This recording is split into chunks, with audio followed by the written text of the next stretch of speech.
Now let's take a look at the 1920s through its effect on American thought and philosophy.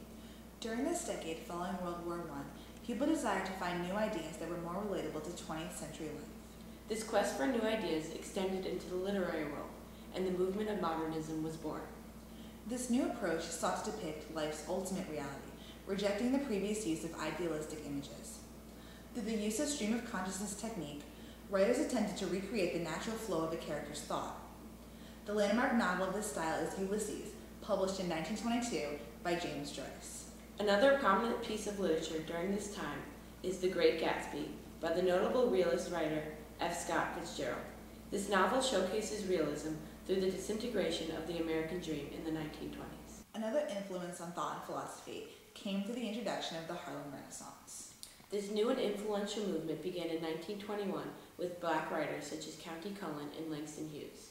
They rejected the styles of European and white American authors and instead celebrated black dignity and creativity. This group of writers, mostly newcomers from the South, centered around the Harlem neighborhood of New York City, and they impacted urban centers throughout the United States in the 1920s and 30s. Don't touch that dial, because when we come back, we'll be discussing how the choices of people in the 1920s affected the moral landscape.